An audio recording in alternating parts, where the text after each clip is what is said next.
நம்மோட பூமியோட ஹிஸ்ட்ரியில் இது வரைக்கும் எத்தனையோ சக்தி வாய்ந்த ஆயுதங்கள் இது வரைக்கும் மனிதர்களால் உருவாக்கப்பட்டிருந்தாலும் சில ஆயிரம் வருஷங்களுக்கு முன்னாடி நம்ம முன்னோர்களால் உருவாக்கப்பட்ட இந்த ஒரு ஆயுதம் தான் உலகத்தோட மிகவும் சக்தி வாய்ந்த பயங்கரமான ஆயுதமாக இன்னைக்கு வரைக்குமே பார்க்கப்படுது. அண்ட் இந்த ஆயுதத்தை எப்படி இவங்க உருவாக்குனாங்க அப்படிங்கிறது இன்னைக்கு வரைக்குமே பல பேருக்கு மர்மமாக தான் இருக்குது. அண்ட் இதுக்கு பின்னாடி இருக்கிற சயின்ஸை சயின்டிஸ்டால் கூட இது வரைக்கும் சரியாக எக்ஸ்பிளைன் பண்ண முடியல.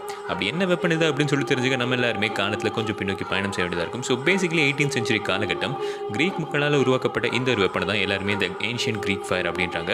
ஸோ பேசிக்கலி இந்த ஆயுதத்தோட வேலை என்ன அப்படின்னு சொல்லிட்டு பார்த்தீங்கன்னா, கடலில் போயிட்டு இருக்கப்ப எதிர்நாட்டு கப்பல் நீங்கள் பார்த்தீங்கன்னா இவங்க கண்டுபிடிச்ச இந்த கிரீக் ஃபயர் அப்படின்னு சொல்லப்படுற விஷயத்தை அந்த கப்பல் மேலே லைட்டாக தூவி விட்டால் போதும், வித்தின் ஃபியூ செகண்ட்ஸில் அந்த கப்பல் டோட்டலாகவே எரிஞ்சு சாம்பலாயிடும் அப்படின்னு சொல்லப்படுது. அண்ட் இன்னைக்கு வரைக்குமே அந்த வெப்பன் எப்படி பண்ணாங்க, இது எப்படி செய்யணும் அப்படிங்கிறத பற்றி எந்த ஒரு குறிப்புமே இல்லாத நிலமையில் இந்த வெப்பனில் அப்படி என்ன பவர்ஃபுல்லான மெட்டீரியல் யூஸ் பண்ணியிருப்பாங்க அப்படின்னு சொல்லிட்டு யாராலுமே பதில் சொல்ல முடியல.